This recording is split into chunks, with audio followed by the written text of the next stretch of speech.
Ladies and gentlemen, boys and girls, welcome to episode 38 of the Locker Room Life podcast. I'm one of three hosts, Frank, as usual, here with my brothers, Owen Baker, Logan Kuvo. Just wrapped up an amazing weekend. So much going on for the boys. We were itching to get on the mic, talk about it with the boys, go through it in detail, the highs, the lows, everything in between. Boys, let's kick her off. It's so great to be back. Like you said, just so much going on. The Huskies just coming off a sweep, Bowling Green first round of playoffs at home. It was an electric atmosphere. And now we're off to the semis against Mankato this coming weekend. So it's playoff hockey. So got to win to advance and just survive from here on out. But it's been amazing run so far. And I'm just so dialed, so excited. And spring break's over. So back to the books, fellas. I mean, don't let them graze over 2 apples in this game this past week. We're back, baby. We're all back.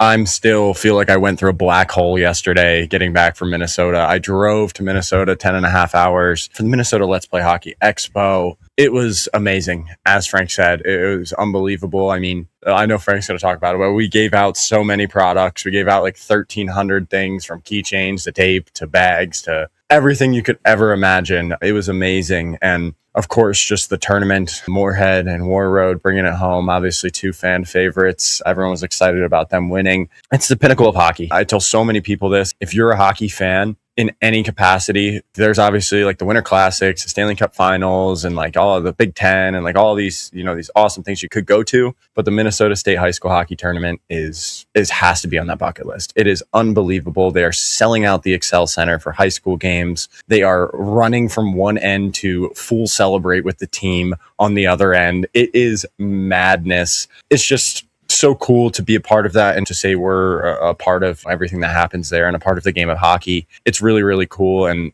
shout out to Brian Zolman, who puts all that together at Let's Play Hockey. Just unbelievable. First class expo, first class everything. I have a great time, and we're already excited for next year. Yeah, what can we say, boys? I want to kind of take a little trip, take everybody through how the whole weekend kind of played out. So we were able to really have a fun vendor skate. So all the vendors that were part of the event, John Chiavo, shout out John Chiavo, be able to get everybody together, have a fun little skate. It was just the perfect way to start off the perfect weekend. The boys were out there for 2 hours. And let me tell you, Logan told me 5 times on the bench, I'm getting off after this shift. And I said, no, you're not. And he did it. He powered through. Also, the fact that John Chiavo wouldn't allow us to get off, he kept saying, quote unquote, push through. And we were amped up. We were out there. Everybody's zipping around. Probably shouldn't have warmed up for 30 minutes because by probably the first couple shifts we were out there, we looked up at the clock and it was only 8:10 and we knew we were in for one, boys. But it was so fun. I'm going to be a little bit biased here, but Logan, you have to agree. Our team was stacked. We had all of Chiavo's boys and just be able to zip the puck around. I was just trying to throw pizzas up the middle, so I was just existing. Talk to Hattie, boys.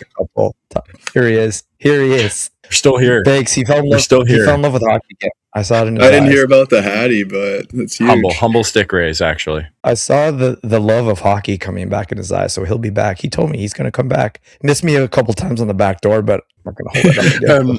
And the same rate, Frank hit the post many, many times. The post was his best friend that night. But then that's how it started that night. And then the next day was the expo. And like we talked about, just an amazing atmosphere. Be part of the atmosphere for the Minnesota High School Hockey Tournament. When you're a part of that, kind of get just a sense of the feeling there, why these kids want to play in this tournament. The energy, the parents, the kids. It's really an inspirational environment for the kids to want to be part of. So it's no secret that all the kids that are playing in Minnesota want to be part of that environment. Met a lot of amazing people. Logan and I did as well, both of our brands. So just being able to ingrain ourselves in the community and be part of such an amazing event. Like Logan said, Brian Zolan puts on an amazing collection of community. And I feel like that's just another event that brings hockey together. So truly honored to be part of that. We talked about it the episode before. We had the premiere of the USHL Buddy collab, which was amazing for everybody to see it. It's been under wraps and been under works for a long time. So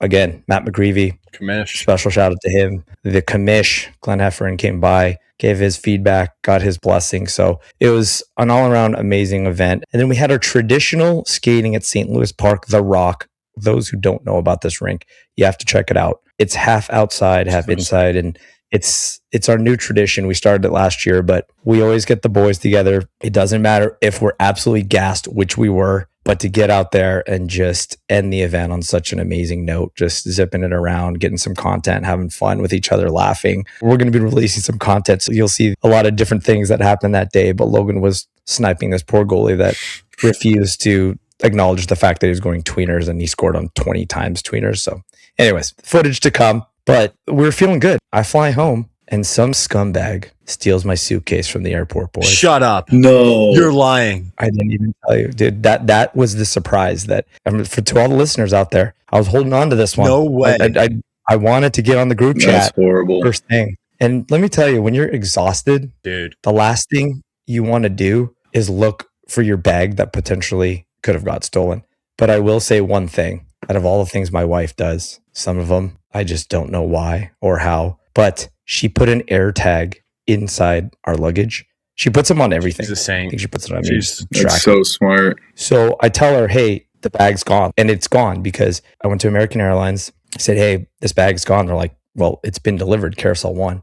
It's gone, you know? Not to mention, okay, there's a couple things here at play, okay? There's a bag that looks exactly like it on Carousel 3. So I pull it off. I'm like, oh, this could be it, you know? Then they call this guy because it could be a potential lost in translation. The guy pulls it, whatever. And they get in contact with this guy. And he's like, oh no, I didn't pick up my bag. So there's a couple of things in my mind. I'm like, this guy straight up got off a flight and left the airport without picking up a bag. And he's just like, oh, it's fine. I'll come pick it up tomorrow. So I was just like, wow, that's amazing. Then you go through this whole gambit of trying to find a like suitcase. And I know I'm going on about this. So I have to tell the other half of the story. My wife gets in the car and says, it's in Scottsdale. I'm driving over there. Okay. She doesn't care. No. That's why I love her. She does not care. Driving up to a complete stranger's apartment to find my suitcase that literally has nothing of any true value that cannot be replaced, especially a life for going into a stranger's apartment. But she's like, I don't care. I'm going to go. So she goes. Luckily, that place was closed. And luckily, it was a locked apartment complex because let me tell you, she would have come in and she would have got that damn suitcase. But security, safety in a building. So to be continued, I had to file a claim with American Airlines that it's going to take a couple of days. So ongoing, I'll keep everybody posted on the updates on that end. But listen, people, bag game. I can Suitcase understand. gate. Okay, if you take somebody's bag, and let's be honest, a lot of suitcases look alike these days. Okay, but if you steal somebody's suitcase from the airport, you're up there a scumbag of the year.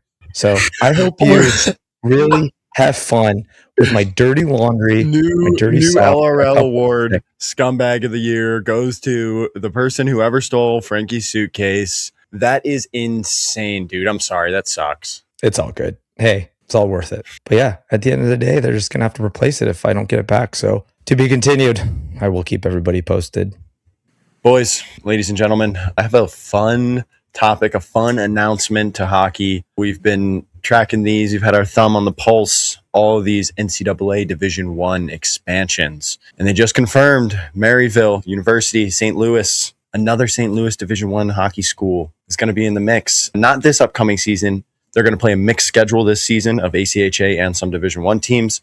And then moving into 27, 28, they're a full-time Division I program. And that's big. That is, of course, huge for the growth of the game. And they've had, if you don't know about Maryville, they've had a very, very successful ACHA program. They've been top of the class for almost all of their divisions for a very long time. So I think it was very fitting to give it to them. They're establishing a pretty nice hockey culture already. You know, before all this wild, wild west of OHL and everything, they were one of those schools who pulled in those top NAHL guys, those top, even, lower end USHL guys to come in and play there. So they've established something really cool. And I'm excited to see the jump. I mean, Sean Hogan told us there's a lot of these teams in the works, a lot of these things kind of happening, and it's cool to see Maryville be the kind of that first one that's going to be on the next expansion. I know we've been hearing so many rumblings about all these teams who's going to jump D1. I'm not going to lie, I was a little surprised, but I saw they're getting a multi-million-dollar expansion for the rink too, which is amazing to see. And for someone who's playing in it right now, you it's awesome to see when a new team comes up. And there's been not too many in these past few years. I think the last one being Stonehill and Long Island, but it's awesome for these more players and more spots, more opportunities for these guys. And I don't know how much of you guys have seen already, but I think there's been multiple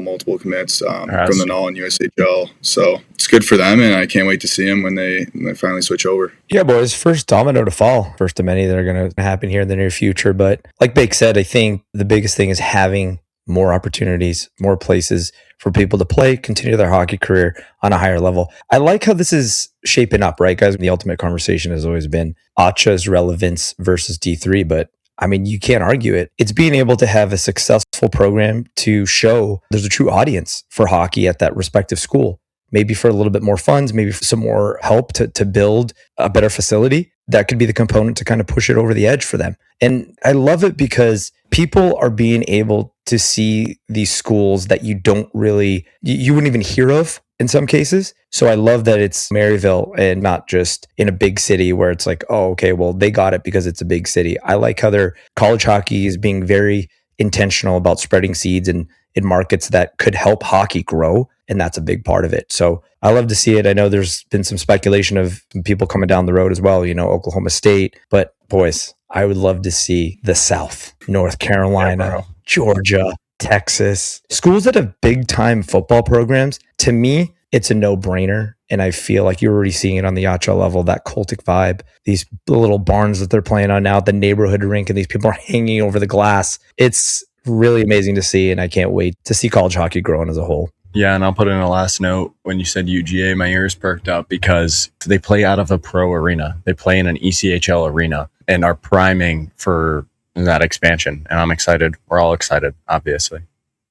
So with everything going on with the trade deadline, there's been so many things that have happened amongst the NHL, but kind of a really odd and unique story that happened this past weekend with Braden Shen, where the Islanders and the Blues were both in town to play San Jose that weekend, and they were at the same hotel, which was interesting because Braden Shen had a no trade clause, but the Islanders asked St. Louis if they can meet with Shen one-on-one, Patrick Waugh, with the GM, and they convinced him to waive his no-trade clause, and now he's a part of the New York Islanders. But on a bigger scale, I want to kind of ask you guys, this is unheard of. You see everything's kind of their agent and the GM, but this is an interesting case where the player was directly involved in it himself, and he just needed some convincing. So what do you guys think of all this, and could we possibly see more of this in the future? I think it's very, very interesting, just from my early experiences, because hockey's a business. This is all a business.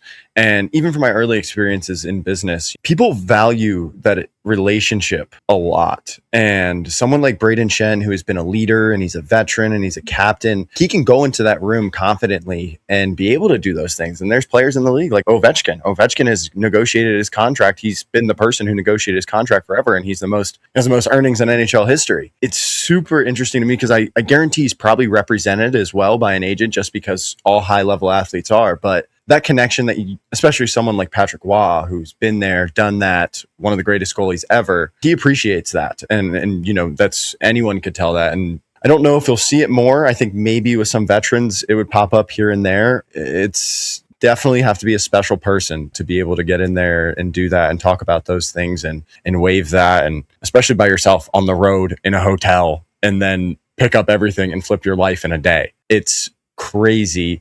But it's a game of hockey, and that's business, and that's sports. I love it, guys. I think, especially in the media age we live in, and being able to FaceTime and be able to communicate with people that way, I could see something like this being implemented on a larger level for trades going on, because there's no way that you can really make an assessment on the next destination for you, your family, unless you actually hear the coaching philosophy, systematically what that organization has in place, unless you're actually hearing it from the organization. Think of it. You're trying to make an assumption on that next step of your life based on, you have a couple players, maybe guys that you played with that play in that city, maybe play for that team, but that's kind of a one-sided biased point of view. For being able to have this window of time where I could see it being like, okay, there's 5 teams that are potential locations for you to move your no trade clause. They get 10 minutes and they be able to kind of, it's like pitching to you on why you should do it. Like Bakes, you went through it. It's kind of like when you're going through the transfer portal, right? being able to really look at your Yep. next options,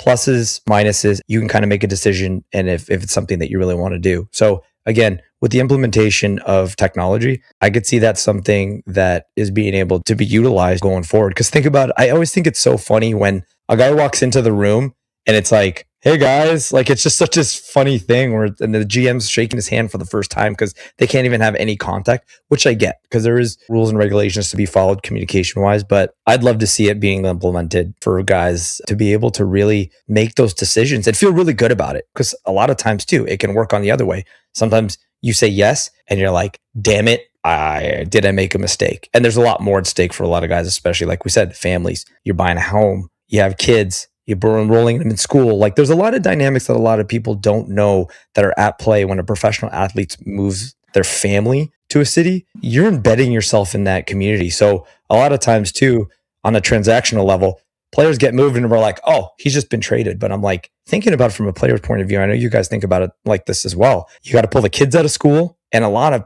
players, they'll move to that respective city. They'll live in an apartment, but they'll keep their home in that city that they had been living in because you can't just uproot your whole family in the middle of the season and just move. So, and another part of the trade deadline, which I love, is I love these behind the scenes conversations that you're hearing, like GM to GM, just the transaction stuff. I love watching that stuff. I love that the media has been able to bring that to life and bring us kind of behind the curtain a little bit because it's so cool to hear transactions go through. And then there was one, I think you guys saw it as well, where the approval of the two teams to approve the trade with the party at the NHL to actually approve it because they kind of just circle back with everybody to make sure that everybody knows that this transaction is correct and it's kind of approved by the league. But interesting times. I could see this whole process changing. Boys, wanted to talk about this betting platform, Kalshi. And not just because of the fact of, yes, it's a betting platform, but those who are familiar, you can literally bet on everything on this site, all the way from politics to sports to human living. The reason why I wanted to discuss this is because I firmly believe that, like we talked about a couple episodes ago, with the sports market and the growth in that, Kalshi's a platform that will continuously grow because the hunger for real life situations in this AI scripted world we live in. I feel like this is going to just gain a whole new perspective and a whole new channel of betting on all levels. You literally could bet on politics, if this guy is going to take his hat off, if he's not, if this guy's going to cross the road or not. It's opening the box to a very scary society, but I had to get your guys' thoughts on it because this is a game changer. I know I've seen it all over social media. They market really well. And like you said, it's bizarre compared to other sites. They're doing it a lot different where, like you said, there's literally anything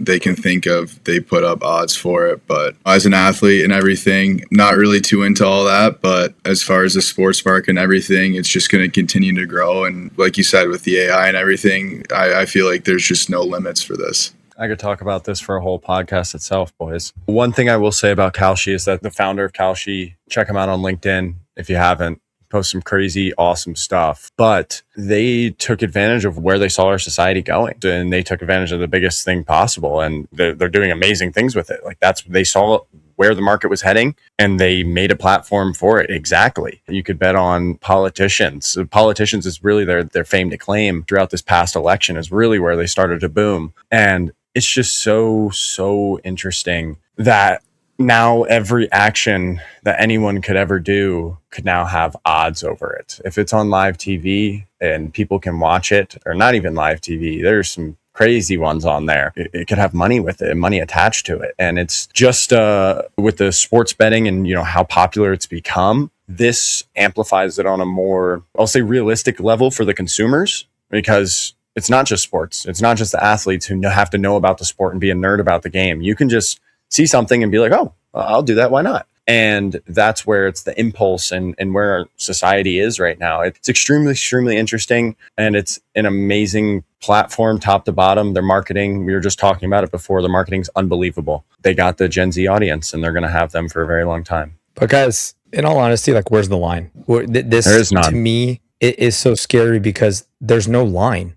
At least in sports, you can segment it into saying, okay, well, this is sports. It's a sports thing. Some people are into it. Some people aren't. You can bet. And don't get me wrong, there's Did you see the degenerate thing gamblers about the people at the Super Bowl where I think it was the Super Bowl or maybe it was the Grammys, but they were like, they camped outside of the pre-performance and listened to the order of the songs that they were performing in for the performance and then bet $250,000 on Kalshi and hit. So there's like all of these things you can be able to track to something. So I agree with you, Frankie. Where's the line? Like, where do you deem it insider? Well, the scariest thing too, guys, is we live in a social media age where anybody will do anything for clicks. Okay. This is going to be another scary channel and another example where people will continuously, especially when money's involved, especially when there's a way that you can monopolize the system and manipulate it some way, somehow, people are going to find a way to do something extremely edgy, dangerous, put other people's life at risk because of the fact that they feel like they can make a quick buck. That's where I feel like this whole thing, it seems very very funny about it. But in all honesty, to me, it freaks me out because we were talking a little bit off air, which I'll talk about again. There's a Black Mirror episode that kind of has a little bit of something like this attached to it, where in the future, we all kind of wear this rating as people, and people can kind of assess our access to certain things based on certain actions we do, other elements in our life. And that's what we kind of carry around, which then can be bet on and then can also be wagered on. So to me, I feel like this is another way of a fun platform working its way into society that has some very, very heavy implications for the future. But I could just be having my tinfoil hat on. Boys, we got an amazing interview on tap this week. Owen West, member of the back-to-back Big Ten champions, the Michigan State Spartans, friend of the family, close to these two guys on the show. But all I'm going to say is this guy, his journey, everything he went through to be playing at Michigan State is amazing. The adversity, everything that he faced to get there, but also continuously being able to work on his game and work to the next level. I've actually had the opportunity to play with Westy in Michigan way back in AAA, and we've been very close through the years. And I originally met him through Logan as well, but just to be able to be a part of his career and to see where it's gone, I was originally committed with him at the same time to Michigan State, and for him to get there now and for us to both see it through at the Division I level. There's one other player from that team, that 16U team that we were on, that made it to this point in our careers. So it's just amazing to see that we were both able to live it out, and he's just an amazing person, and his family, and coming from a hockey background, it's awesome. What can I say about O? He was like the first brother I ever had. I moved away at home at 15 years old and was able to live with Westy, and we played for Bell Tire together, and we also played the year before together, which you'll hear about in the interview. But he taught me a lot about what I think friendship and a brotherhood is more than anything. You're friends with your teammates and you hang out at the rink and then you go home. But when you're with one guy every single day, you wake up and you're this far away from him every morning, and you're going through the same things, worrying about your draft year, doing all that. It was a special time in my life, and I'm really glad and of course happy for him and his family of all the amazing things that he's doing and has done. And this is just another great episode. Without further ado, Owen West, Michigan State Spartans. Enjoy. Ladies and gentlemen, boys and girls, welcome to another episode of the Locker Room Life podcast. Honored to be joined by Michigan State Spartan Owen West. We love the Spartans here on the show, but also I like to always bring on a Des Moines Buccaneers alumni, the Madhouse on Hickman, my boy Owen. Thanks for joining the show, my friend. Yeah, thanks for having me. I'm excited. So like we do with every guest that we have, you've had an amazing career thus far, but we like to dial it all the way back. This game of hockey. When did it start? Where did it start? Fill us in. I started skating when I was 2. I have 2 older brothers, and we all played growing up. So I'm from Indianapolis, Indiana. Not a big hockey town, but there was, at the time, we had the Indiana Ice USHL team there, and there was a little bit going on, but not a lot. My dad grew up playing and then got all 3 of us into it at a young age. For everyone who is listening, Owen was my first roommate I ever had in hockey. I was his first roommate. First time we both left the house, left our families. We lived with each other, sleeping about 5 feet away in our head coach's basement at Bell Tire.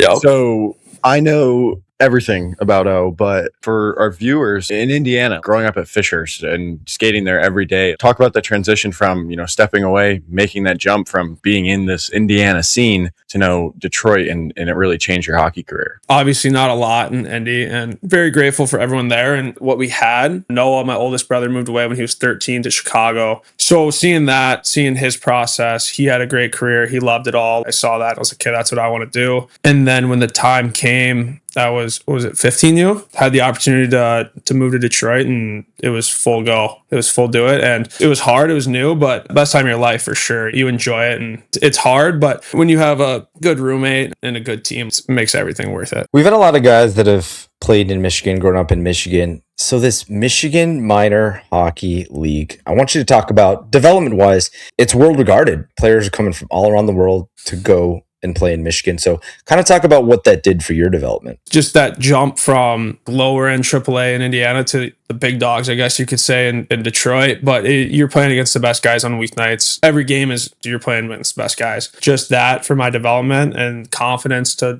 get better, work at things, it helped it big time. I know it's the same level and it's the same kids, but it's such a jump. And you're playing them on a Tuesday night at 7 p.m. You're playing Honeybake, the number one team in the nation, and multiple NHLers. It can't really be replicated anywhere else, in my opinion. I know I'm biased, but talk about, you had a very interesting transitioning. You left for juniors really early, and you played in the NAHL at 16 or 17. Yeah, 16 or 17. That was obviously, you want to go to the USHL, all that, but that wasn't my path. And playing in the NAHL, I think that's one of the biggest things that helped me in my career. It matured me a lot, and it grew my game a lot, where maybe that wouldn't have happened if I went right to the USHL. Just to grind from that and then playing in the USHL for 2 years in Des Moines, it was a big jump, and you learn a lot. It's a whole different style of play from the NAHL to USHL. You're playing with men in the NAHL, and then USHL is still good, but a little bit more skilled. You're really young in that locker room, and you're like, holy cow, what's going on? You adapt and learn pretty quickly, and then you take what you learn, and you move on with it. So. And Coombsy was your coach too. Yeah. Oh yeah. Plenty of stories with that guy, but he's one of my favorite coaches I've ever had. That's what everyone says. Guy. Yeah. Brother, you got to talk about the Des Moines Buccaneers. I played there a lot before you did, but kind of talk about the city, talk about that classic barn, everything in your time in the USHL and also in Des Moines. Des Moines was great. I love the city. I had a great billet family. They're awesome. I still keep in touch with them all the time. I mean, the Madhouse on Hickman. I remember when we first got there for training camp, start of the year, we couldn't even skate out of there. Everything was broken down. We're like, all right, we're not out of here this year. We're at the Recplex, the brand new place down the road. So I remember we were out of there. We'd bring our gear back, air it out at the Madhouse, and then bring it back down every day. And I was like, all right, this is maybe the NAHL is better. Okay, what is this? So we played our first 2 games actually at the Recplex. And then I remember getting back to Buck Arena, and it was awesome. The fan base there, I still think it's the best place I played in junior hockey. Even though we played Sioux Falls Wiener Dog night, I was like, yeah, our place is better. It's just historic, and I loved every part of it. Dude, I hate that we're jumping around, but your career is so interesting. I mean, from in such a non-traditional hockey market to coming to the biggest hockey market in the world and then going to the NAHL. But I think you're a really good example of this, but for navigating, those options back then, after a 15U year, Owen was drafted in the OHL and the USHL, talk about what that was like and navigating those experiences. I mean, compared to it now, it's a war zone. So it was just so different back then. So at the time, drafted, that was after a 15 year, I think. And then, so I came back, and I remember at the time I was full OHL. That's what I want to do. This is sweet, college, yeah. And then now I couldn't imagine playing the OHL. Well, now with the rule, good for the younger kids. But in that time, I think talking to my parents, my brothers, Noah had gone through it all. Evan, yeah, but just relying on them. And Noah had played in Jamestown in the NAHL too. So he was like, this is a good option here with whatever happens, right? You got to do what you have to do. But my parents really helped in that regard. And then choosing to go to Detroit again for the 16U year before the NAHL, I think that helps, not rushing it into juniors. And you never know what happens if you rush it. So just taking time and enjoying it all, and just enjoying hockey at the time. It was awesome. I had another great family with Honeybake. And then that jump after that year to the NAHL I was ready for it. I was excited for it. And it was just lean on my family and the people around me. They all believed that was the right thing at the time. And then it's led on to great things. Frankie, that year he played with Bakes that year at 16 Yeah, at Honey Bakes, Bakes. He yeah. played with Bakes that year. Oh Lord, that squad. And also there is, Owen says that there's pedigree to his family. Evan, his brother's at UNLV right now, Frank, and then his other brother played professional, played at Michigan, played at Ferris. So studs. So you touched on a main factor, Owen, that we talk about all the time on this podcast is our family, right? The cornerstone of our success and being able to support us. Talk about their role in your life and just the early years to get you where you are right now. Yeah, they've been my biggest supporters and people I lean on most, obviously. My mom and dad, they instilled work ethic and what it takes to do something. And nothing's easy. Putting that into all three of us, me and my brothers, our household was competitive. Everything we did was, whether it was racing, mini sticks, it was anything. It was, I want to win. And we'd all just beat each other, honestly, just like have fun and best man win. My parents just instilled work ethic, and if you want to do something, you got to do it with everything you got, and if not, don't do it. So they have been my biggest supporters and role models I've had. Me and Wes used to have mini stick battles in the basement. He's 1v1s. not lying about that. 1v1s, checking each other, throwing each other over the nets. Couple TVs destroyed. He sent me the video not long ago. There's a video of me throwing a phone at a broken TV to check if it was still broken. Yeah, because you're a complete psychopath. Yeah. Sorry, Coach Joe. Sorry. Oh, that was awesome. You also played for NTDP for a few games. How was that experience? Able to, obviously, wearing USA across your chest as a United States-born player is everyone's dream. With that group of guys, it must have been amazing. Yeah, obviously it's a dream wearing USA wherever, like in any chance you get.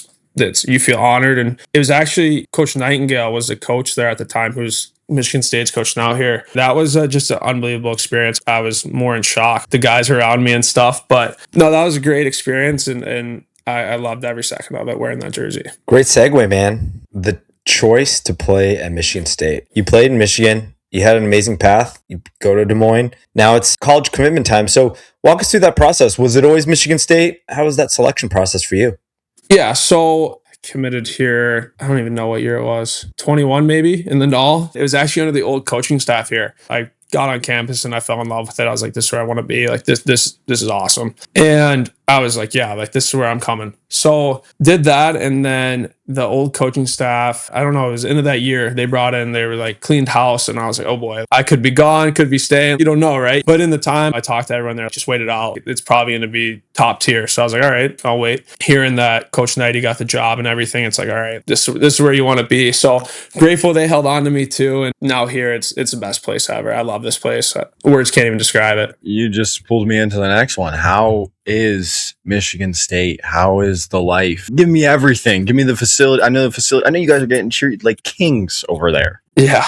Oh yeah. So I don't even know where to start. We're treated like pros. Everything's top level. You come here, you got to work though. Everything we do is work ethic, lose yourself in the team. Everyone's bought in. Our culture is insane. You look around the room, everyone's doing everything they can for the guy next to them. And I think that's our biggest thing here is we love to have fun. We love coming to the rink every day. It's battling every day. Practice is a grind, but then, everyone's hooting and hollering out there because we love it. It's not easy, but it's definitely the best part of my day is going to the rink and just that. And then outside the rink, school's awesome. The life here is great and it's awesome. Oh, and I'm not going to let you off the hook on this one. I've seen the photos of the locker room, the facilities. Yeah. You gotta dive deeper into the people that are like, we need to learn more about these amazing facilities at Michigan State. From the sauna, steam room, tub room, our gym is excellent. There's so many things in there that I'm just like, what are these? Like Will's got something new. Every year I'm like, we come in the summer and Will's got something new and he's excited. We're like, oh boy, we're going to die on that thing this year. But yeah, our facilities are great. Everything is, locker room is brand new. Best facility in college hockey for sure. How's the smoothie bar, Owen? Let's get to the nitty gritty. Yeah, we got our kitchen area. It's always stocked with whatever you want. You find it there. There's couches, TVs everywhere, and food. Whatever you need, it's there. So guys are at the rink every hour of the day. You go to class, you come back, guys are there. You go home for 8 hours, come back at night, guys are there. And we hang out there too. It's not like, oh, we're at the rink. Like guys come back, we'll sit there for 2 or 3 hours at night in the tubs or in the sauna, steam room, or just in the lounge eating. It's a normal day. That's awesome. so badass, bro. I mean, everyone knows it's just the highest pedigree right now in college hockey is you guys. But how has the translation of hockey been? How's the transition of really performing against even more men than you were playing against in juniors? Coming in last year, it was definitely like a shock. This is no joke now. These are men. We're in the weight room and Will gets you prepared the best. Guy came in and he's like, all right, if you want to play, you got to put on at least 10 pounds here and you got to do this and that. And it's like, all right, let's do it. And then I think to the on ice standpoint, it's so hard, but here you're with the best guys. Everyone works so hard that you just work on all your little details and every little thing. And then by the time games come, it's like, okay, it's, you know what to do. But I think last year, learning a lot from all the older guys, seeing what they do, watching them, and then just taking that into this year where you're a little older, you're more confident, you're stronger, and it's just like, let's go. So just being patient and working every day, working at every little detail, every little habit has been like the biggest thing. When we talk a lot about self-confidence as a player, right? Through the course of time, maturity, playing at different levels. Talk about what self-belief means to you as a player and just how you've been able to navigate, but also grow in that sense for yourself and how you continuously grow in that sense. You know, believing in yourself and having confidence is probably the biggest thing for an athlete in general. To know you can go do something and do it is big time. You know, everyone has their ups and downs. Oh, you're playing good, you're not playing good, but it's just finding that balance of you're here for a reason, keep working at it, and just stay in the course. Honestly, I think the biggest thing since being here is just losing yourself in the team. Like whatever you got to do for the guy next to you, whether you're in the lineup, you're not in the lineup, everyone's buying in. And if you do that, you're going to get better. You're going to make everyone else around you better and overall the team better, which is what you want to do. Just having confidence in yourself and knowing that you're here for a reason and they brought you here for a reason and doing what you're meant to do is big. I think that's a great way to put it. And to that same question, I wanted to ask you, you know how I am as a person, as a player, when I was younger and these kids growing up and through social media and they see all these kids, they see them committing at 13 years old and they see a kid who's, he's already projected NTDP. You knew how I was as a player. And I know you were no bull. Westy didn't like anyone. I had to pull him and drag him to come hang out with guys from other teams. I was like, hey, we're going to go hang out with these guys. He was like, really? So, you know, talk about that. I'll elaborate on it. And it's such a hard and difficult thing. I could only even imagine now compared to when we were kids. You know, respect everyone. I respect everyone no matter what. When we were younger, though, you know, guys, they lit up AAA and it's like, oh, these are the best guys ever, this, that. And I'm like, no, I want to be there. You know, I want that spotlight. But I think it's just believe in yourself, know you can do it. And I think that's one of the things where I was maybe a little different, maybe a bad way. He'd be like, let's go hang out. I'm like, why those guys? I don't like those guys. Do you? I'm young, you're a little immature, but now those are some of my best friends now, still hang out and talk. But just having that mindset. And then now maturing it to where you respect everyone, you respect it, but I still will go out there and work harder than you and I'll win this puck battle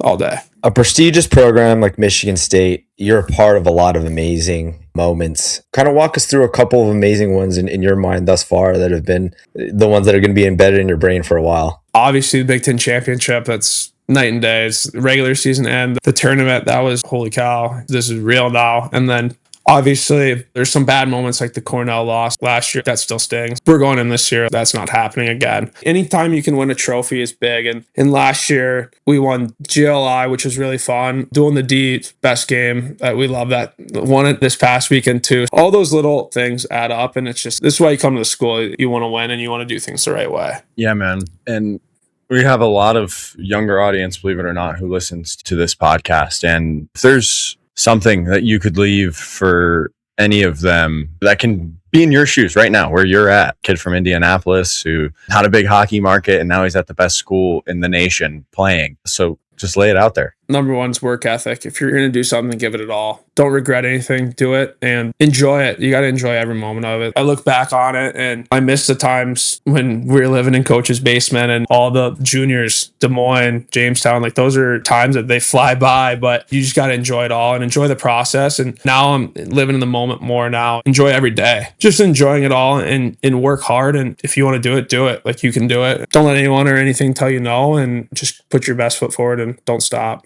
I love that, brother. And I'm glad we got you at this time after last weekend because I want you to talk a little bit about Michigan State. You can feel the energy through the TV, through the media, how it's hyped, but you gotta tell everybody out there what it's like to put on the Michigan State jersey and play in that absolute war. Friday night was a war. Saturday night, duel in the D.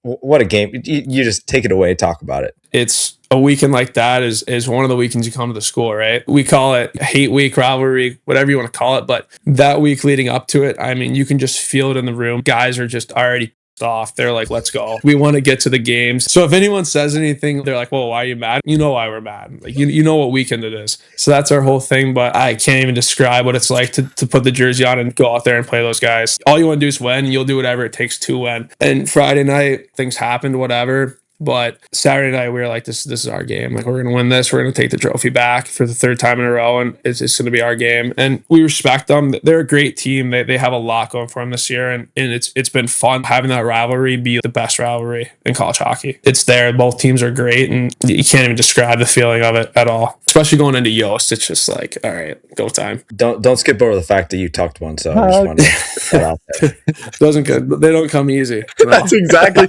happens. Locker room life. That is exactly what he texted me when I said, way to talk. He said, they don't come easy anymore. Because and we were on our group chat. Like, see, Wesley tucked one, and then he told us that you texted that. We were laughing. Yeah, good laugh about it. It's so sick, man. But I get chills thinking about it. The going out in the atmosphere of how rowdy everyone is on both sides. The fans, the students, everyone loves it. So before we go into a fun little rapid fire stuff towards the end, I want to ask you, of course, staying present. I know you're all about that, but what do you have on tap for yourself these next few years, and where do you want to take your hockey career? Take it to the next level, but not really worried about that right now. Sophomore still, so still have a lot of time to in a lot of areas to improve my game on and grow. But when the time comes, see what's there and take the best option available and see where it goes. But for right now, I think it's more just focused on this year. Getting this year good. We got playoffs coming up here in the next month or two, but finishing off the regular season here and really dialing in for this year with the group we have. I think it's going to be something special. And then just worrying about that when the time comes. But obviously, go as far as I can with my career and see what happens. Take home a natty this year. Yeah, that's the goal. That's the plan. That's what we come here to do. So in the younger generation that's listening to this as well, they want to get into the psyche of a high-level player such as yourself. What drives you? Because everybody's perception of greatness is different, right? Their expectations of themselves, the expectations of what success is for them. But what drives you every day? Just coming from Indiana, not many have really come out of there and made a career or done a lot. There's been a few guys for sure, but I think just knowing that coming out of Indiana, there's not a lot, and just wanted to do it for my parents who put in all the work, that all the time and effort and the money they put into me and my brothers. That's one of the biggest things, is don't let them down, and then just don't let myself down. I have goals, I have dreams, and it's accomplish those, do those things. You can do it, and then just believe in yourself to do it. But I think just mainly my family and where I come from is the main thing that gets me up every morning, like, let's go, let's do this. And then obviously the guys here, like, I look around the room, I'm like, okay, I want to make those guys better because they want to make me better. So it's kind of just everything in general, just wanting to do whatever I can to be good, to be great, and to work hard. Love it. I know your parents and your brothers are so proud of you. I'm very proud of you as a close friend of mine, but enough of the sappy stuff. I want to ask you some of these fun rapid fire questions. I'm going to hit you with one. We're going to hit you with a few, and then just give me a quick answer off the top of your head. But I'm going to start. What's the best rink you've ever played in besides Munn and Hickman? Best rink, I'd say there's a lot. Yost this past weekend doing the D. Beaver Stadium was unbelievable. Even Minnesota last year, we haven't gone there yet, but that place was rowdy too. Probably Yost then. Just the rivalry. Anytime you can go in there and have a chance to beat those guys on home ice it's awesome. Real quick before the next one, you got to tell us a little bit about the outdoor game. Logan and I were in Pittsburgh. We grazed over that. We were going to go. Yeah. We were going to go. But what an experience. Talk about the outdoor game. Talk about the atmosphere. It looked amazing. It was awesome. Obviously played in an outdoor game last year at Wrigley. That was cool, but this just didn't compare. Being on campus and stuff, I've never seen so many people. I was like, holy, this is a lot of people. But I mean, it was great. The atmosphere was unbelievable. Pulling up on the bus, streets are full. It was like a football game day. I was like, wow, this is for the hockey game. Let's go. No, it was unbelievable. It was one of the best games, and I'll remember that forever, for sure. How's the ice? It actually wasn't bad. There was a lot of ice downtime to like fix holes and everything, but it really wasn't bad at all. It was better than I thought it was going to be. From the previous nights, there was a couple games before that couldn't even finish. They had to bring it back to Pagula at midnight. So we were like, oh boy, are we going to be able to play or what's going to happen? But it really wasn't bad at all. Here's my question for you. Superstitions. Walk us through. Do you have any? Or are you just like, I'm showing up, I'm getting her done? What are you doing? Showing up, none. I think I might have had it a couple times in juniors, but since being here, I guess you could say I get a coffee on the way to the game. That's superstitious, but no gear is superstitious. Just get dressed and play the game. I was a superstitious freak, but yeah, yeah. Oh God, Owen, talk about this guy real quick. Man, was he obsessed with his thigh at that age? Is he still? Don't even. I mean, I think that's like an understatement. Obsessed. I mean, if there was a word for more than that, yeah, like he's the one that got me into this whole little sty thing. Learning about it, moving in, I was like, this guy, I guess he's a prima donna. It was like this is it. I was like, all right, so learned a little bit from him, but part of me was like, wait. That's not me. Don't let him lie to you. This guy has had the nastiest sty ever since he left. I know he doesn't even think about it now. It's just subconscious at this point. Learned it from him though, I guess you could say. I moved in, I was like, wait, this guy, I gotta get after this guy. But no, he definitely wasn't thinking that, but I could go into so many things. When Bake stayed at our house and we were just heathens, we were just, man, could you imagine us three? No, Frank, can you imagine us three in a basement alone at 16 years old? We were just the boys. Those memories were coming through last night because I was like, wow, with Bakes and Okay, I don't want to get too off tangent. Boys sweep, you're buzzing home. Is there something that you're picking up from the gas, or a little cheat meal? Maybe it's a cheat meal somewhere. Maybe it's a snack. What are you saying? Well, yeah, obviously, if we're stopping at a gas station, I'm getting something. For sure, a Diet Coke. That's the thing right now. Diet Coke for sure. And then probably just Reese's. Keep it Elite simple. order. Yeah, I mean, can't beat it. I love it. Dream teammates, man. Take it to the next level. You're playing at the big show. Who are some dream teammates that you'd really love to play with? McDavid, Draisaitl, Makar. I mean, you could go down the list. Pasternak, Kucherov. Honestly, any of them. If you get the chance to put on a jersey at that level, it's got to be special. Brother, that was unbelievable. It's so good to catch up with you. It's so awesome to see everything you've been able to do. Genuinely, it's amazing. And I need to send you some tape soon. But this was awesome. Thank you. No, thank you. It was a lot of fun. Yeah, man. It's always nice to have guys that are close to the family and share the stories that you guys had growing up and being able to see where you're at right now. One of the most prestigious programs in the country, so we always like to shed a lot of light, especially for our listeners, on looking a little bit behind the curtain of playing at one of the best schools in the country. So, Owen, we thank you, man. Appreciate you. Thank you, guys. Thank you so much for Owen West joining the show. Again, back-to-back Big Ten champions. Some big things are going to happen through the tournament here. So best of luck to him the rest of the way and to the Spartans. It's awesome to have you on, Westy. Good luck the rest of the year. Congrats on your first NCAA goal this year, and maybe we'll see each other soon. Love you, buddy. Thank you so much for coming on. I hope you all enjoyed this episode. I know I selfishly really, really enjoyed this, and it's always great to catch up with my brother. Always so excited for the next steps in his career. Boys, this would not be allowed, not even permitted, without the amazing support of our sponsors, Buddy Hockey Club, Best Damn Tape, Quench Hydration. This is a capper on another amazing episode. What a weekend. A lot more to come. But like I always say, I love you guys. I appreciate everyone who takes the time to listen, and see you on the next one. Love you guys. We love you guys.